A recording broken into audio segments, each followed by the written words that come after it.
describing tonight's event as more of a local or perhaps even national television talk show in terms of style, but whatever you want to call it, this political event is being staged at the University of Richmond in Virginia.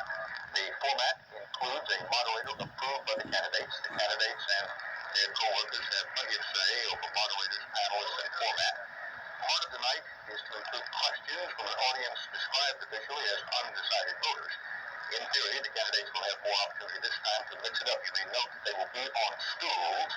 People who do this kind of work will tell you that the stools require certain different kind of body language, the depth and that sort of thing. And that also gives them the ability to get up and move around. So we will see. Here now is the moderator of tonight's event.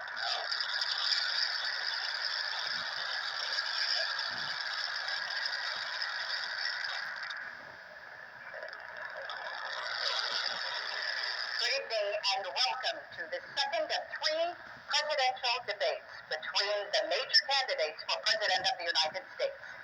The candidates are the Republican nominee, President George Bush, the Independent, Ross Perot, and Governor Bill Clinton, the Democratic nominee.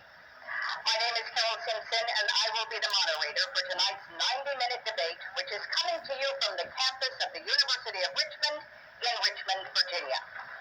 Now, tonight's program is unlike any other presidential debate in history. We're making history now, and it's pretty exciting.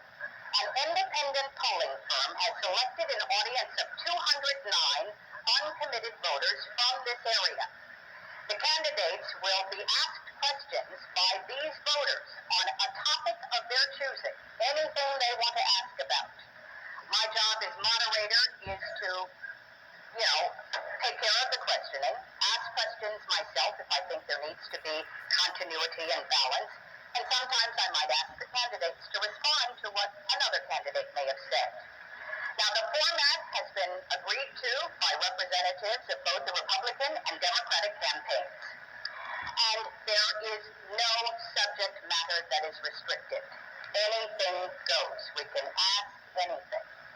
After the debate, the candidates will have an opportunity to make a closing statement.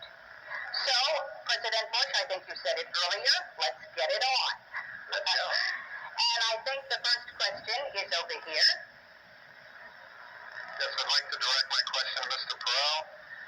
What will you do as president to open foreign markets to fair competition from American business and to stop unfair competition here at home from foreign countries so that we can bring jobs back to the United States?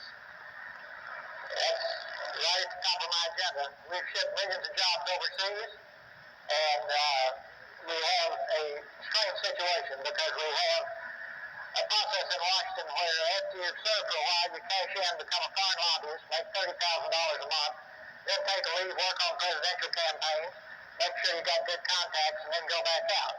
And if you just want to get out to brass tacks, first thing you ought to do is get all these folks who've got these one-way trade agreements that we've negotiated over the years, and say, fellas, we'll take the same deal we gave you. And they'll gridlock right at that point because, for example, we've got international competitors who simply could not unload their cars off the ships if they had to comply.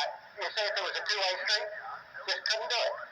We have got to stop sending jobs overseas. To those of you in the audience who are business people, pretty simple.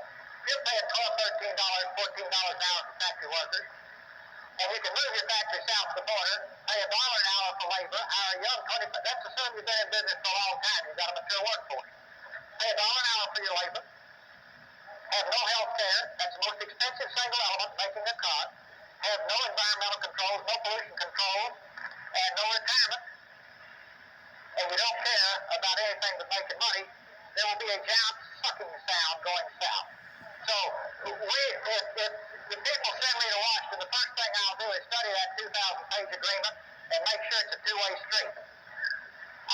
One last part here. I decided I was dumb and didn't understand it, so I called the who's who of the folks who've been around it. And I said, well, I want everybody to go south. They said, we'll be disruptive. I said, for how long? I finally got them up for 12 to 15 years. I said, well, how does it stop being disruptive? And that is when their jobs come up from $1 an hour to $6 an hour, and ours go down to $6 an hour, then it's leveled again. But in the meantime, you've wrecked the country with these kinds of deals.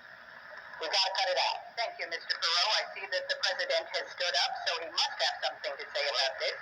So, Carol, the thing that saved us in this global economic slowdown is in our exports. And what I'm trying to do is increase our exports. And if indeed all the jobs were going to move south because they're lower wages now, and they haven't done that. And so I've just negotiated with the President of Mexico the North American Free Trade Agreement and the Prime Minister of Canada, I might add. And I want to have more of these free trade agreements because export jobs are increasing far faster than any jobs that may have moved overseas. That's a scare tactic because it's not that many. But anyone that's here, we want to have more jobs here. And the way to do that is to increase our exports. Some believe in protection.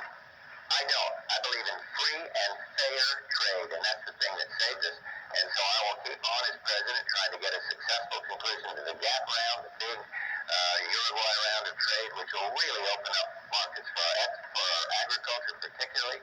I want to continue to work after we get this NAFTA agreement ratified this coming year. I want to get one with Eastern Europe. I want to get one with Chile. And free and fair trade is the answer, not protection. And as I say, we've had tough economic times, and it's exports that have saved us, exports that have built it. Kevin, I'd like to answer the question because I've actually been a governor for 12 years, so I've known a lot of people who've lost their jobs because of jobs moving overseas, and I know a lot of people whose plants have been strengthened by increasing exports. The trick is to expand our export base and to expand trade on terms that are fair to us. It is true that our exports to Mexico, for example, have gone up and our trade deficit's gone down.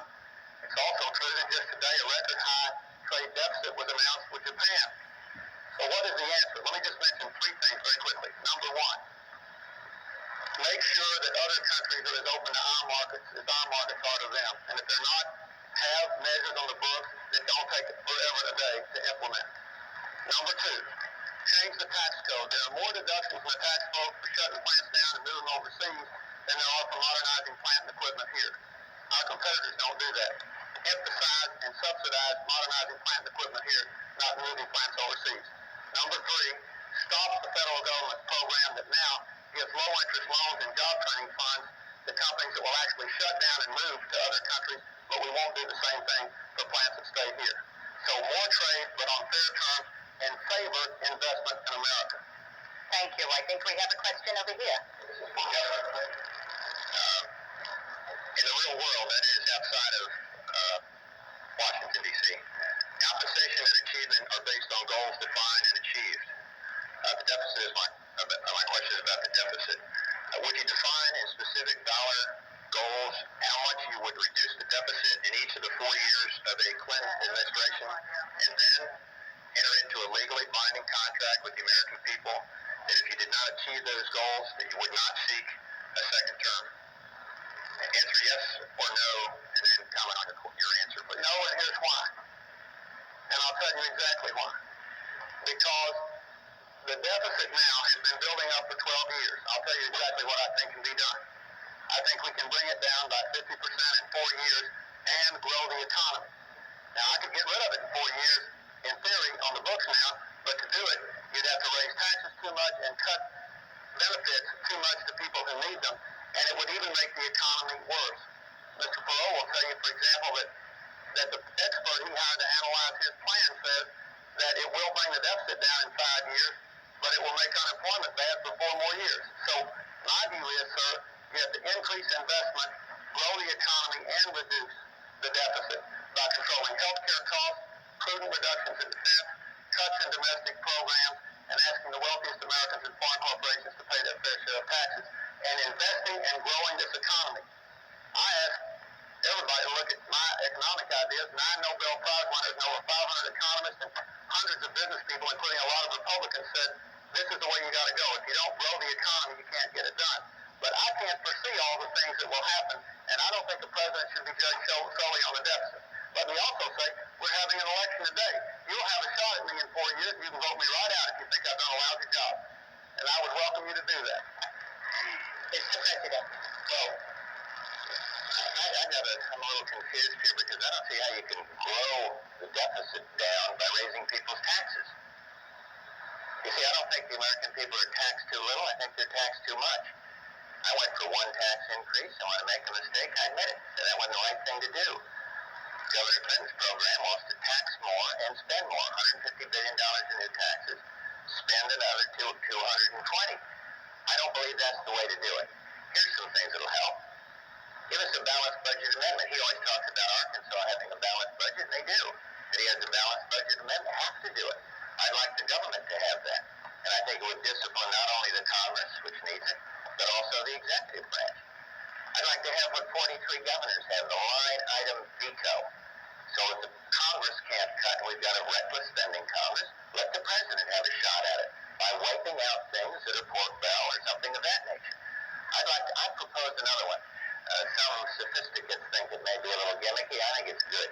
It's a checkoff. It says to you as a taxpayer, say you're going to pay a tax of $1,000 or something. You can check 10% of that if you want to in one box, and that 10%, $100, or if you're paying $10,000, whatever it is, $1,000. Check it off and make the government, make it lower the deficit by that amount.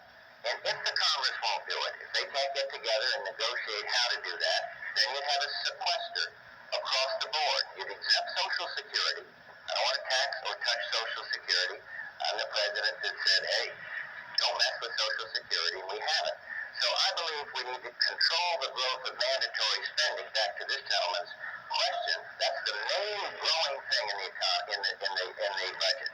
The program that the president, 2/3 of the budget, I as president, never get to look at, never get to touch.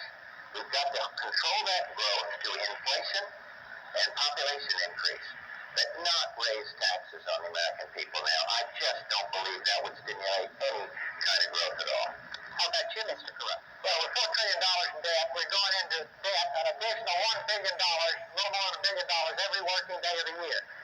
Now, say how low, but I'm just a businessman out down in Texas taking care of business, tending to my family. This situation got so bad that I decided I better get into it. American people asked me to get into it.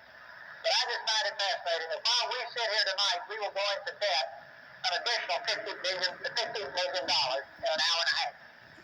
Now, it's not the Republicans' fault, of course. It's not the Democrats' fault. And what I'm looking for is who did it. Now, they're the two folks involved, so maybe you put them together, they did it. Now, the facts are we have to fix it. We're leaving. I'm here tonight for these young people up there in the balcony from this college. When I was a young man, when I got out of the Navy, I had multiple job offers. Young people with high grades can't get a job. People, the 18 to 24-year-old high school graduates, 10 years ago, were making more than they are now. We were down to 18% of them were making, the 18 to 24-year-olds were making less than $12,000. Now that's up to 40%. And what's happened in the meantime? The dollar's gone through the floor. Now whose fault is that? Not the Democrats, not the Republicans. Somewhere out there, there's an extraterrestrial that's doing this to us, I guess. And everybody says they take responsibility. Somebody somewhere has to take responsibility for this. Put it to you bluntly, American people. If you want me to be your president, we're going to face our problems, we'll deal with the problems, we'll solve our problems. We'll pay down our debt, we'll pass on the American dream to our children, and I will not leave our children a situation that they have today. When I was a boy, it took 2 generations to double the standard of living. Today, it will take 12 generations. And I got older will not see the American dream because of this debt that somebody somewhere dropped off. You're all wonderful speakers, and I know you have lots more to add, but I've talked to this audience, and they have lots of questions on other topics. Can we move to another topic, please? We have one up here, I think. Yes, I'd like to address all the candidates with this question. The amount of time the candidates have spent in this campaign trashing their opponent's character and their programs is depressingly large. Why can't your discussions and proposals reflect the genuine complexity and the difficulty of the issues to try to build a consensus around the best aspects of all proposals? Who wants to take that one? Mr. Perot, you have an answer for everything, don't you? Go right ahead, sir. No, I don't have an answer for everything. As you all know, I've been buying 30-minute segments to talk about issues. And tomorrow night on NBC from 10:30 to 11 Eastern, we're going to talk about how you pay the debt down. So we're going to come right down to that one. See, we'll be on again Saturday night, 8 to 9 o'clock on ABC. So, family, I couldn't agree with you more. And I have said again and again and again, let's get off wrestling, let's get off personalities, and let's talk about jobs, health care, crime, the things that concern the American people. I'm spending my money, not tax money, not foreign money, my money, to take this message to the people. Thank you, Mr. Perot. So that seems directed. He would say it's you gentlemen that have been doing that. Mr. Clinton, Governor Clinton, President Bush, how would you like to respond? Well, first place, I believe that character is a part of being president. I think you have to look at it. I think that has to be a part of candidate for president or being president. In terms of programs, I've submitted, 4 different budgets to the United States Congress in great detail. They're so heavy they'd give you a, back and broken back. And everything in there says what I am for. Now I've come out with a new agenda for America's renewal, a plan that I believe really will help stimulate the growth of this economy. My record on world affairs is pretty well known because I've been president for 4 years, so I feel I've been talking issues. Nobody likes who shot John, but I think the first negative campaign run in this election was by Governor Clinton. And I'm not going to sit there and be a punching bag. I'm going to stand up and say, hey, listen, here's my side of it. But character is an important part of the equation. The other night, Governor Clinton raised I don't know if you saw the debate the other night. Suffered through that. He raised the question of my father. It was a good line, well rehearsed, and well delivered. But he raised the question of my father and said, well, your father, Prescott Bush, was against McCarthy. You should be ashamed of yourself, McCarthyism. I remember something my dad told me. I was 18-year-old, going to Penn Station to go on into the Navy. And he said, like your mother, which I faithfully did, he said, serve your country. My father was an honor duty and country man. And he said, tell the truth. And I've tried to do that in public life, all through it. And that says something about character. My argument with Governor Clinton, you can call it mud wrestling, but I think it's fair to put it in focus, is I am deeply troubled by someone who demonstrates and organizes demonstration in a foreign land when his country's at war. Probably a lot of kids here disagree with me, but that's what I feel. That's what I feel passionately about. I'm thinking of Ross Perot's running mate sitting in the jail. How would he feel about it? But maybe that's generational. I don't know.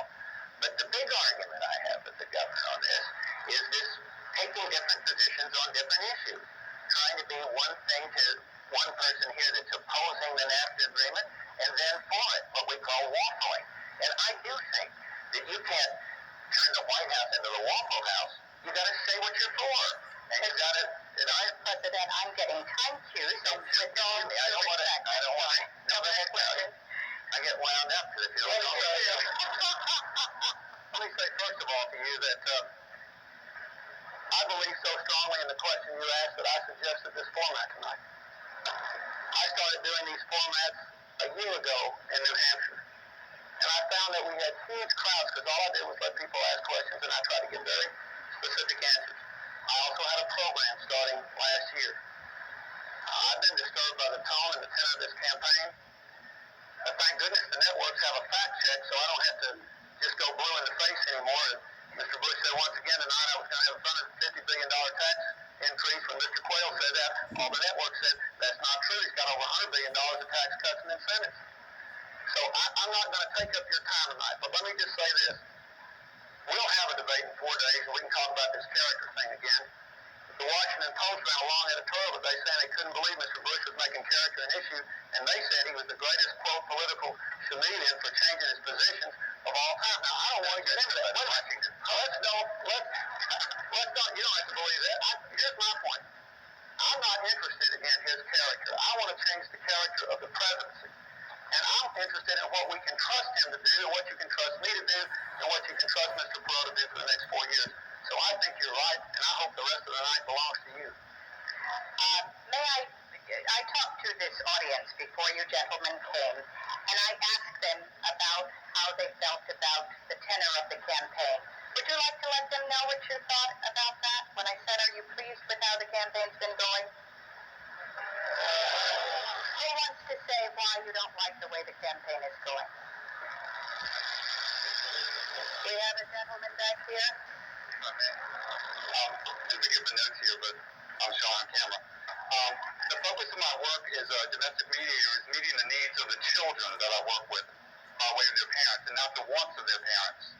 And I asked the three of you, how can we, as symbolically the children of the future president, expect the two of you, the three of you, to meet our needs? The needs in housing and crime and you name it, as opposed to the wants of your political spin doctors and your political parties. So your question is, can we focus on the issues and not the personalities and the mud? I think there's a need, if we could take a poll here with the folks from Gallup perhaps, I think there's a real need here to focus at this point on the needs. How do you respond? How do you gentlemen respond to... I agree with them.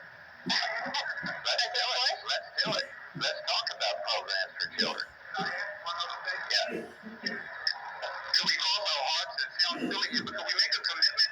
You know, we're not under oath at this point, but could you make a commitment to the citizens of the United States to meet our needs? And we have many, and not yours. Again, I'll repeat that it's a real need, I think, that we all have.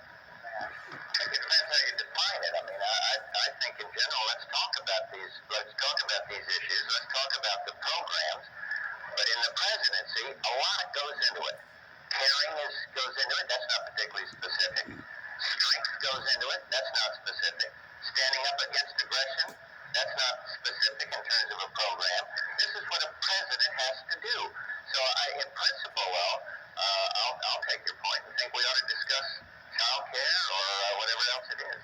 And you, too? Go ahead. Paul had his hand up. Yes, no hedges, no ifs, ands, and buts. I'll take the pledge because I know the American people want to talk about issues and not tabloid journalism. So I'll take the pledge and we'll stay on the issues. Now, just for the record, I don't have any spin doctors. I don't have any speech writers. I'll be shows.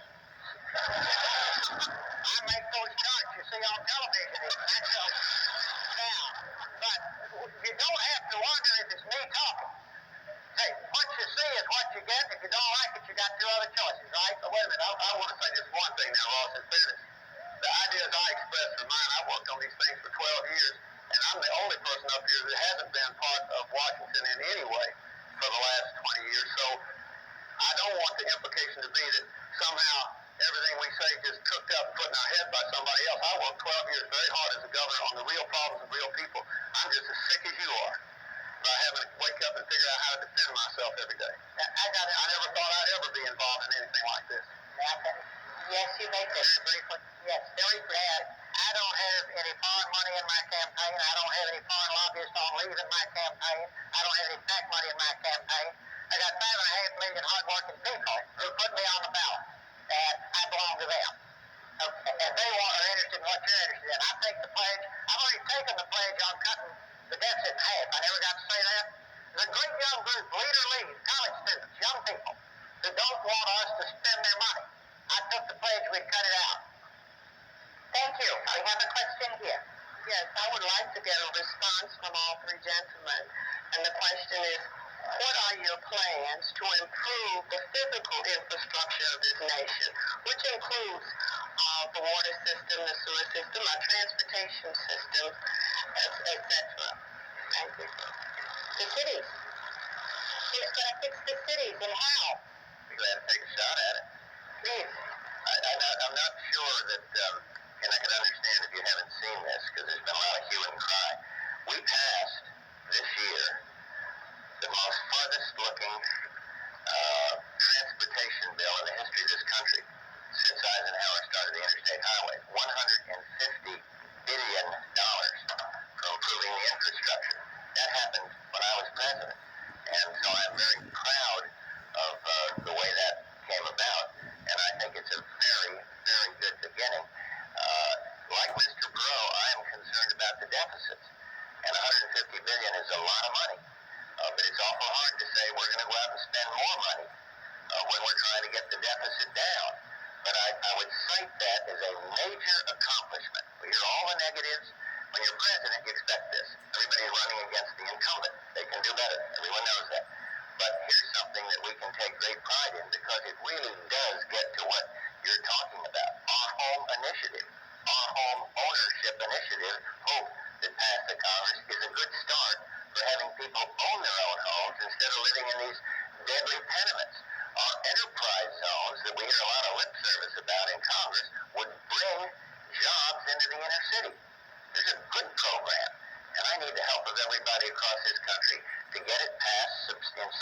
Central Way by the Congress. When we went out to South Central in Los Angeles, some of you may remember the riots there. I went out there, I went to a boys club, and every one of them, the boys club leaders, the ministers, all of them were saying, pass enterprise zones. We go back to Washington, and very difficult to get it through the Congress, but there's going to be a new Congress. No one likes gridlock. There's going to be a new Congress, because the old one, I don't want to get this man mad at me, but there was a post office scandal and a bank scandal. You'd have a lot of new members of Congress.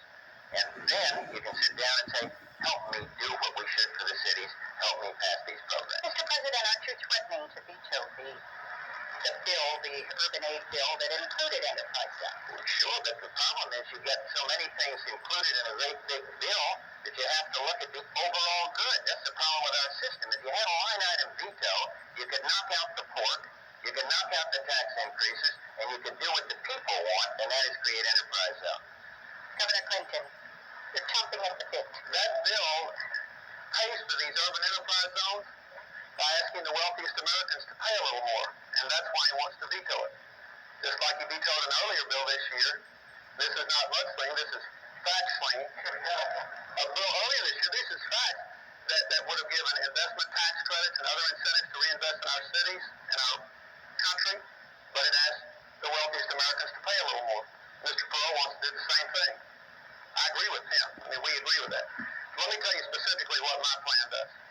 My plan would dedicate $20 billion a year in each of the next 4 years for investments in new transportation, communications, environmental cleanup, and new technologies for the 21st century. And we would target it especially in areas that have been either depressed or which have lost a lot of defense-related jobs. There are 200,000 people in California, for example, who've lost their defense-related jobs. They ought to be engaged in making high-speed rail. They ought to be engaged in breaking ground in other technologies, doing waste recycling, clean water technology, and things of that kind. We can create millions of jobs in these new technologies, more than we're going to lose in defense if we target it. But we're investing a much smaller percentage of our income in the things you just asked about than all of our major competitors. And our wealth growth is going down as a result of it. It's making the country poorer, which is why I answered the gentleman the way I did before. We have to both bring down the deficit and get our economy going through these kinds of investments in order to get the kind of wealth and jobs and incomes we need in America.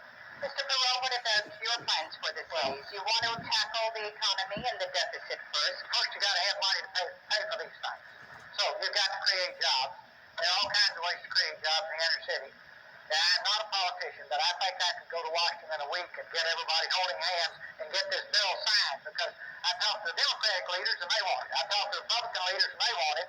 But since they are bred from childhood to fight with one another rather than get results, you know, I would be glad to drop out and spend a little time and see if we couldn't build some bridges. Now, results is what counts. The president can't order Congress around. Congress can't order the president around. That's not bad for a guy that's never been there, right? But you have to work together. Now, I have talked to the chairman of the committees at welfare. They're Democrats. The president wants it, but we can't get it because we sit here in gridlock because it's a campaign year. We didn't fund a lot of other things this year, like the savings and loan match. That's another story we're going to pay a big price for right after the election. The facts are, though. The facts are. The American people are hurting. These people are hurting in the inner cities. We're shipping the low-paying jobs overseas. What are low-paying jobs? Textile, shoes, things like that we say are yesterday's industries. They're tomorrow's industries in the inner city. Let me say, in my case, if I'm out of work, I'll cut grass tomorrow to take care of my family. I'll be happy to make shoes. I'll be happy to make clothing. I'll make sausage. You just give me a job. Put those jobs in the inner cities instead of doing diplomatic deals and shipping them to China where prison labor does the work. Mr. Perot, everybody thought you won the first debate because you were plain speaking and you made it sound oh so simple. We'll just do it. What makes you think that you're going to be able to get the Democrats and Republicans together any better than these guys? If you ask me if I could fly a fighter plane or launch it, be an astronaut, I can't. I spent my life creating jobs. It's something I know how to do. And very simply in the inner city, they're starved. See, small business is the way to jumpstart the inner city. Now, are you answering my question? You want jobs in the inner city? You want jobs in the inner city? No, I want you to tell me how you're going to be able to get the Republicans and Democrats in Congress to work together better than, well, two gentlemen. I've listened to both sides, and if they would talk to one another instead of going off, I think we could get a lot done. And among other things, I would say, okay, here in this committee, to the chairman who is anxious to get this bill passed, the president who's anxious, I'd say rather than just yelling at one another, why don't we find out where we're apart, try to get together, get the bill passed, and give the people the benefits and not play party politics right now. And I think the press would follow that so closely that probably they would get it done. That's the way I would do it. I doubt if they'll give me the chance, but I will drop everything and go work on it. Okay, I have a question here. My question was originally for Governor Clinton, but I think I would welcome a response from all three candidates. As you are aware, crime is rampant in our cities. And in the Richmond area, and I'm sure it's happened elsewhere, 12-year-olds are carrying guns to school. And I'm sure when our founding fathers wrote the Constitution, they did not mean for the right to bear arms to apply to 12-year-olds. So I'm asking, where do you stand on gun control, and what do you plan to do about it? Governor Clinton? I support the right to keep and bear arms. I live in a state where over half the adults have hunting or fishing licenses or both. But I believe we have to have some way of checking handguns before they're sold, to check the criminal history, the mental health history, and the age of people who are buying them. Therefore, I support the Brady bill, which would impose a national waiting period unless and until a state did what only Virginia has done now, which is to automate its records. That once you automate your records, then you don't have to have a waiting period, but at least you can check. I also think we should have, frankly, restrictions on assault weapons whose only purpose is to kill. We need to give the police a fighting chance in our urban areas where the gangs are building up. The third thing I would say, it doesn't bear directly on gun control, but it's very important. We need more police on the street. There is a crime bill which would put more police on the street, which was killed for this session by a filibuster in the Senate, mostly by Republican senators. And I think it's a shame it didn't pass. I think it should be made the law, but it had the Brady bill in it, the waiting period. I also believe that we should offer college scholarships to people who agree to work them off as police officers. And I think as we reduce our military forces, we should let people earn military retirement by coming out and working as police officers.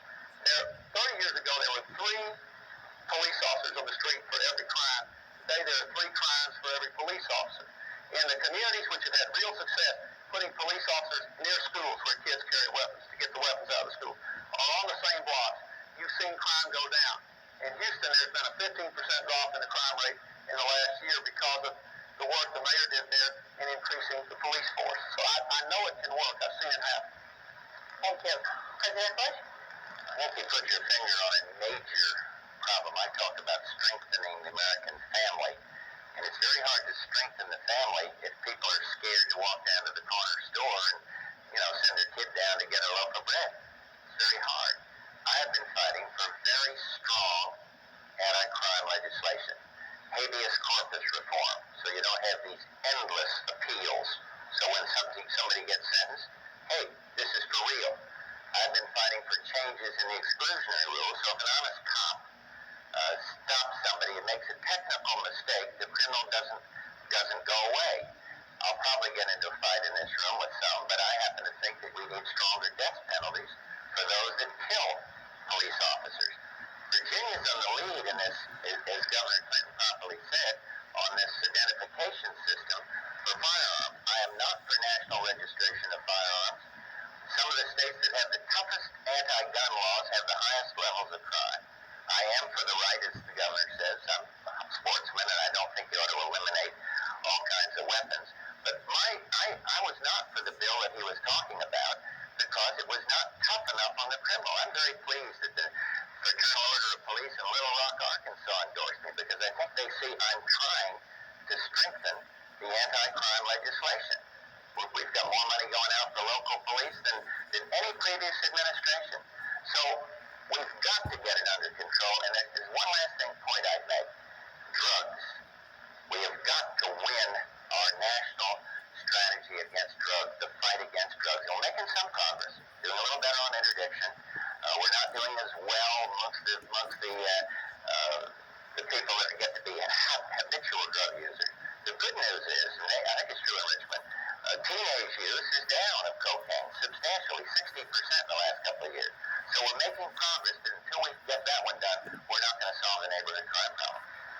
Mr. Perot, there are young black males in America dying at an unprecedented rate. Comment on this. Yes, I'm Oh, no, you're going to elaborate. That homicide is the leading cause of death among young black males 15 to 24 years of age. What are you going to do to get the guns off the street? On any program, and this includes crime, you'll find we have all kinds of great plans lying around that never get enacted into law and implemented. I don't care what it is. Compassionless healthcare, crime, you name it. Brady bill, I agree with that it's a timid step in the right direction, but it won't fix it. So why pass a law that won't fix it? Now, what it really boils down to is, can you live? We have become so preoccupied with the rights of the criminal that we've forgotten the rights of the innocent.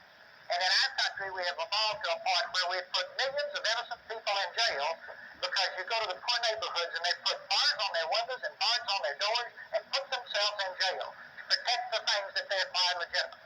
And that's where we are. We have got to become more concerned about people who play by the rules and get the balance we require. This is going to take first building a consensus in grassroots America. Right from the bottom up, the American people have got to say they want it. And at that point, we can pick from a variety of plans and develop new plans. And the way you get things done is bury yourselves in the room with one another, put together the best program, take it to the American people, use the electronic town hall, the kind of thing you're doing here tonight, build a consensus, and then do it, and then go on to the next one. But don't just sit here slow dancing for 4 years doing nothing. Thank you, Mr. Perot. We have a question up here. Please state your position on term limits, and if you are in favor of them, how will you get them enacted? I'd be glad to respond. Thank you. I strongly support term limits for members of the United States Congress. I believe it would return the government closer to the people, the way that Ross Perot is talking about. The president's terms are limited to 2, total of 8 years. What's wrong with limiting the terms of members of Congress to 12? Congress has gotten kind of institutionalized. For 38 years, one party has controlled the House of Representatives, and the result, sorry little post office that can't do anything right, and a bank that has more overdrafts than all the Chase Bank and Citibank put together. We've got to do something about it, and I think you get a certain arrogance, bureaucratic arrogance, if people stay there too long. And so I strongly favor term limits. And how to get them passed? Send us some people that'll pass the idea. And I think you will. I think the American people want it now. Every place I go, I talk about it, and I think they want it done. Actually, it has to have some amendments to the Constitution because of the way the Constitution reads. Thank you, Governor Clinton. I know they're popular, but I'm against them. I'll tell you why. I believe, number one, it would pose a real problem for a lot of smaller states in the Congress who would have enough trouble now making sure their interests are heard. Number two, I think it would increase the influence of unelected staff members in the Congress who have too much influence already. I want to cut the size of the congressional staff, but I think you're going to have too much influence there with people who were never elected who have lots of expertise. Number three, if the people really have a mind to change, they can. You're going to have 120 to 150 new members of Congress. Now, let me tell you what I favor instead. I favor strict controls on how much you can spend money for Congress, strict limits on political action committees, requirements that people running for Congress appear in open public debates like we're doing now. If you did that, you could take away the incumbent's advantage because challengers like me would have a chance to run against incumbents like him for House races and Senate races, and then the voters could make up their own mind without being subject to an unfair fight. So that's how I feel about it, and I think if we had the right kind of campaign reform, we'd get the changes you want. Mr. Perot, would you like to address term limitation? Yes, let me do it on a personal level. If the American people send me up to do this job, I intend to be there one term. I do not intend to spend 1 minute of one day thinking about re-election. And as a matter of principle, and my situation is unique, and I understand it, I would take absolutely no compensation. I go as their servant. Now, I have set as strong an example as I can. Then at that point, when we sit down over at Capitol Hill, tomorrow night I'm going to be talking about government reform. It's a long subject. You wouldn't let me finish tonight. If you want to hear it, you get it tomorrow night. But to the point is, just a little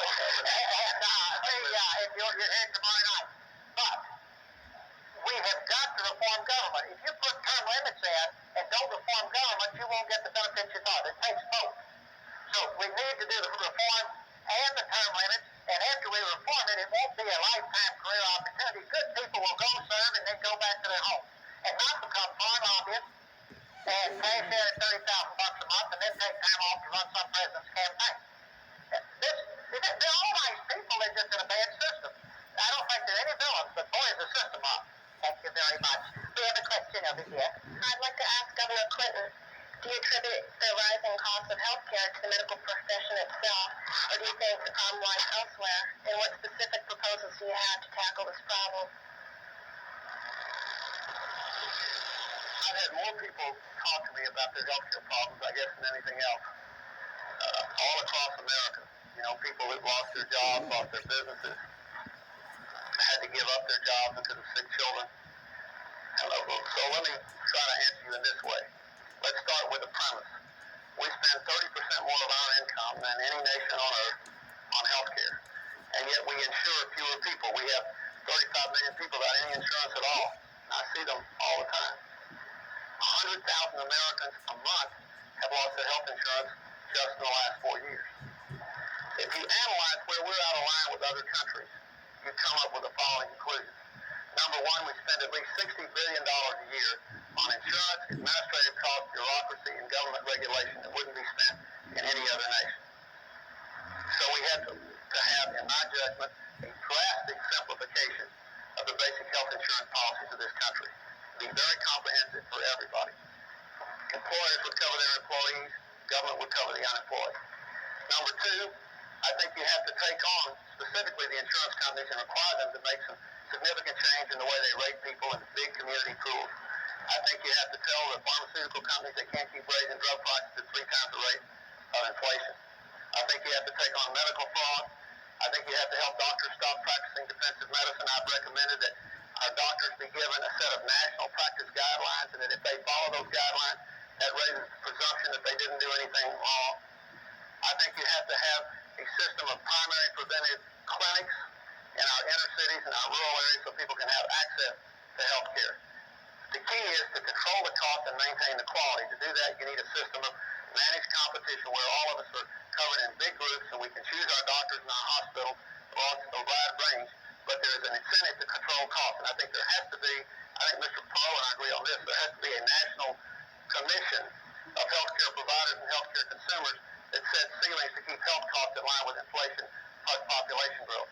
Now let me say, some people say we can't do this, but Hawaii does it. They cover 98% of their people, and their insurance premiums are much cheaper than the rest of America, and so does Rochester, New York. They now have a plan to cover everybody. Their premiums are 2/3 the rest of the country. This is very important. It's a big human problem and a devastating economic problem for America, and I'm going to send a plan to do this within the first 100 days of my presidency. Terribly important. Thank you. Sorry to cut you short, but President Bush, health care reform. I just have to say, so I don't want to stampede. Ross was very articulate across the country. I don't want anybody to stampede to cut the president's salary off altogether.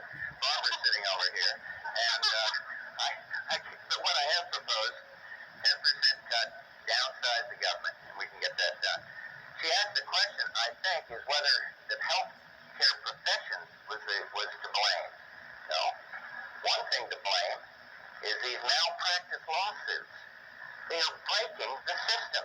It costs $20 to $25 billion a year. And I want to see those outrageous claims capped. Doctors don't dare to deliver babies sometimes because they're afraid that somebody's going to sue them. People don't dare, medical practitioners, to help somebody along the highway that are hurt because they're afraid that some lawyer is going to come along and get a big lawsuit. So you can't blame the practitioners or the health prop. And my program is this: keep the government as far out of it as possible. Make insurance available to the poorest of the poor through vouchers, next range in the income bracket through tax credits, and get on about the business of pooling insurance. A great big company can buy. Ross got a good-sized company, been very successful. He can buy insurance cheaper than mom and pop store in the corner. But if those mom and pop stores all get together and pool, they too can bring the cost of insurance down. So I want to keep the quality of health care. That means keep government out of it. I want to do that. I don't like this idea of these boards. It all sounds to me like you're going to have some government setting price. I want competition, and I